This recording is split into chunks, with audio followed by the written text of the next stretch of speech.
Hola, en este video vamos a resolver un problema de incidencia normal. El problema nos dice que el vector eléctrico de una onda electromagnética viene descrito por esta expresión que tenemos acá. Al verla podemos ver que este vector eléctrico está linealmente polarizado en el eje X. Podemos ver por la fase de que se propaga según el eje Z positivo. Este sería el número de onda de la onda incidente y la frecuencia angular, ¿ya? La amplitud del campo eléctrico vale 15 newton por coulomb. Todas las unidades las tenemos en el sistema MKSC. Esta onda incide normalmente sobre un material transparente de índice de refracción desconocido, siendo su coeficiente de transmisión o transmitancia igual a 0,96. Tenemos que determinar el vector magnético, pero de la onda reflejada. Tenemos que calcular el vector de Poynting de la onda refractada o transmitida, ¿ya? Y tenemos que calcular la cantidad de energía transmitida al segundo medio a través de una superficie circular de 2 centímetros de radio durante 3 minutos. Recordemos que en incidencia normal, el ángulo con el cual la onda incide sobre la interfase de separación es un ángulo de 0 grados medidos con respecto a la normal, y no hay un cambio en la dirección de propagación. Parte de la onda se refleja, parte de la onda se transmite, devolviéndose la reflejada se devuelve por el mismo medio por el cual venía. Entonces, aplicando las ecuaciones de contorno, que nos dice que el campo eléctrico, la componente tangencial, se conserva, y de que en medios ópticamente transparentes, donde la permeabilidad magnética de medios transparentes casi igual a la del vacío, teníamos que la componente tangencial también de los campos magnéticos se conservaba. Aplicando esas dos condiciones, justo en la interfase de separación, obteníamos estas dos relaciones de Fresnel, ¿ya?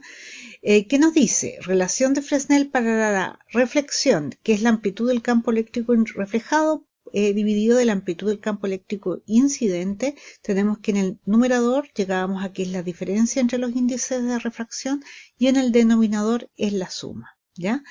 De forma análoga obteníamos también el coeficiente de transmisión dado por el cociente entre la amplitud del campo eléctrico transmitido y la del campo eléctrico incidente, que venía dada por esta expresión que tenemos aquí, 2NI dividido de NI más NT. La transmisión nunca supone un cambio en la fase, ¿ya? La reflexión sí que puede suponerlo, y cuando va a haber cambio de fase, cuando este coeficiente de Fresnel sea menor que 0, es decir, nos dé un número negativo, y eso se va a dar cuando NT sea mayor que NI, ¿ya? Es decir, cuando la onda vaya de un medio menos denso a uno más denso. Las relaciones para la energía, que nos da este coeficiente reflectancia, R mayúscula, o transmitancia, T mayúscula, que viene dado por el cociente entre la intensidad media de la onda reflejada y la intensidad media de la onda incidente. Si ustedes este valor, el que les dé, lo multiplican por 100, tiene relación con el porcentaje de energía que se refleja, o bien que se transmite, ¿ya? Esto viene definido como el coeficiente de Fresnel que vimos recién, la relación para la reflexión, pero al cuadrado, NI menos NT, NI más NT al cuadrado, y la transmitancia, que viene dado por la intensidad media de la onda transmitida dividido por la intensidad media de la onda incidente. Tenemos que nos da un valor de 4NI-NT dividido de NI más NT. La suma de R más T tiene que dar igual a 1. Esas son las expresiones que vamos a utilizar para el desarrollo de este problema. Recordemos que en el primer apartado nos pedían el vector campo magnético asociado a la onda reflejada. Anotamos aquí la onda incidente, el campo eléctrico incidente y la transmitancia dada en el enunciado del problema. Recordemos que R más T es 1, así que el coeficiente R lo podemos obtener como 1 menos la transmitancia. La reflectancia de esa manera nos da 1 menos 0,96, 0,04. No sabemos y no podemos presuponer, si el enunciado no nos dice en qué medio viaja la onda, no podemos suponer que es el vacío. Vamos a ver en qué medio viaja. Sabemos que la frecuencia angular es el producto del número de onda incidente por la rapidez de incidencia, así que la rapidez con la que incide la onda será igual al cociente entre la frecuencia angular y el número de onda de la onda incidente. Haciendo este cociente nos da 3 por 10 elevado a 8 metros por segundo, que justo es la rapidez de la luz, así que el índice de refracción vale C partido por V sub I, que es, nos da un NI igual a 1. Así que la onda viene del vacío, ¿ya? Pero no lo pueden suponer con anticipación, si no se los dicen explícitamente. Entonces, la reflectancia habíamos visto que tomaba esta expresión al cuadrado, así que si le sacamos raíz, la raíz de 0,04 nos da más o menos 0,2. Aquí la raíz se nos va con el cuadrado y reemplazamos el valor de NI igual a 1 y tendremos dos soluciones, una considerando la raíz positiva y otra considerando la raíz negativa. Resolvemos la ecuación que nos da para cada una de estas dos situaciones y con la primera situación, con la raíz positiva, nos da un NT igual a 0,6 periódico. Sabemos que este valor es físicamente imposible, ya que el mínimo índice de refracción que existe en la naturaleza toma un valor de 1 y es igual a la del vacío. Todo medio material tiene un índice de refracción superior a 1, así que solución descartada. Segunda solución, la que considera la raíz negativa. Resolvemos la ecuación, despejamos y nos da un NT igual a 1,5. Ese sí que físicamente sí que es posible y más o menos corresponde al índice de refracción de un vidrio. ¿Ya? Entonces ya tenemos descifrados los dos índices de refracción, NI vale 1, NT vale 1,5. Por tanto, ahora podemos dibujar los campos eléctricos, magnéticos y el vector propagación asociado a una onda electromagnética, tanto para el incidente, la reflejada como la transmitida. ¿Ya? Del enunciado del problema vimos que se propagaba en el eje Z positivo.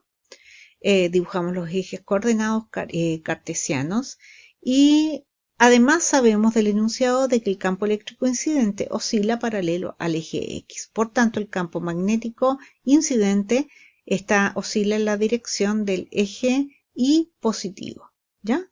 Como la onda va de un medio menos denso a uno más denso, es decir, NT es mayor que NI, el campo eléctrico, tenemos que el reflejado cambia de fase. Hay un cambio en la fase de 180 grados.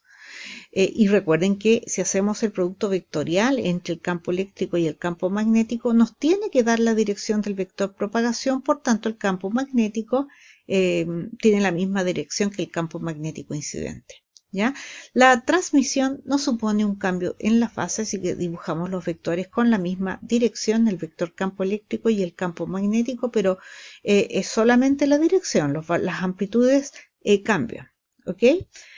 Entonces nos vamos a dedicar a calcular el campo magnético. Mirando de ahí esa expresión, tenemos que BR es igual a B0R por el seno de menos K sub I por Z menos la frecuencia angular por el tiempo, todo eso por el vector unitario U sub I.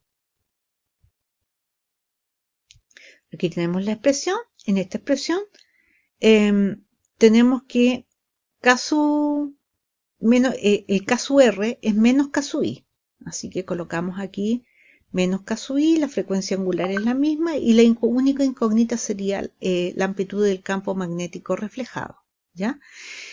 Para ello anotamos la amplitud del campo eléctrico incidente, que toma un valor de 15. recurrimos al coeficiente de Fresnel de reflexión, dado por NI menos NT, dividido de NI más NT, que nos da menos 0,2, y podemos calcular E0R como menos 0,2 por E0I, que toma un valor de 15. Esto nos da menos 3 Newton por Coulomb, ¿ya? Sabemos además que las amplitudes de los campos, la magnitud de las amplitudes de los campos son directamente proporcionales. Conocemos la rapidez de la luz en el medio de reflexión es la misma que en el medio de incidencia, porque el medio es el mismo. Así que la amplitud del campo eléctrico reflejado, que era 3, su magnitud, la dividimos por la rapidez, que es igual a la rapidez de la luz. Esto nos da un valor de 10 a la menos 8 Tesla. Entonces ya tenemos la información. 10 a la menos 8 por el seno de menos 1,3 por 10 elevado a 7Z menos 3,9 por 10 elevado a 15T por el vector unitario U sub I. En el apartado B nos pedían el vector de Poynting asociado a la onda transmitida, ¿ya? Sabemos que tiene la misma dirección que el vector propagación de la onda transmitida, que es la dirección del eje Z, como podemos ver, ¿ya? Siempre el vector de Poynting va modulado por el seno cuadrado de la fase. En la fase tenemos que es kt por z menos omega t. Se sigue propagando en la dirección positiva del eje z. Entonces tenemos que encontrar la amplitud del vector de Poynting transmitido, y para ello tenemos que encontrar la amplitud del campo eléctrico transmitido, ¿ya? ¿Para qué? Para poder calcular la intensidad media, que es directamente proporcional al cuadrado de la amplitud del campo eléctrico transmitido, y mediante la relación que nos dice que la intensidad media es igual a la magnitud de la amplitud del vector de Poynting dividido por 2. Eso nos va a permitir calcular la amplitud del vector de Poynting transmitido. Entonces, por el coeficiente de Fresnel de transmisión, reemplazamos los NI y NT, nos da 0,8, así que E0I va a ser 0,8 por E0I, que recuerden que tomaba un valor de 15, esto nos da 12 Newton por Coulomb. Reemplazamos el valor de esa amplitud para calcular la intensidad media de la onda transmitida, que es un medio de NT, C epsilon 0 por la amplitud del campo eléctrico transmitido al cuadrado. Reemplazamos los valores numéricos y esa amplitud transmitida nos da 0,28674 watts partido por metro cuadrado. La intensidad media, por tanto, es el doble, o sea, no, la magnitud de la amplitud del vector de Poynting es el doble de la intensidad media, por tanto 2 por este valor nos da 0,57348. Tenemos entonces la amplitud, nos falta el K sub t. Sabemos que la frecuencia angular es la misma para todas las ondas y en este caso será igual al producto de KT por VT. Sabemos que se propaga en vidrio, cuyo índice de refracción es 1,5, así que la rapidez de propagación es 3 por 10 elevado a 8 dividido entre 1,5 nos da 2 por 10 elevado a 8. La frecuencia angular dijimos que era la misma, así que esto nos da un valor de 1,95 por 10 elevado a 7. Reemplazamos todos los valores y nos da 0,573 watts por metro cuadrado por el seno cuadrado de 1,95 por 10 elevado a 7z menos 3,9 por 10 elevado a 15t multiplicado por el vector unitario u sub z. El último apartado nos pide calcular la energía transmitida, U sub t.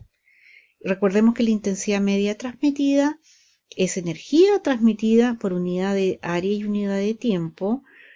Pasamos el área y el tiempo en unidades propias del sistema internacional y utilizamos la energía transmitida, la intensidad media transmitida calculada en el apartado anterior para multiplicarla por el tiempo y el área, ¿ya? Al multiplicar estos valores se nos cancela metro cuadrado con metro cuadrado. Recordemos que el watt es joule partido por segundo, que se nos va con ese segundo, y el resultado nos queda 0,0648 joule. Problema finalizado.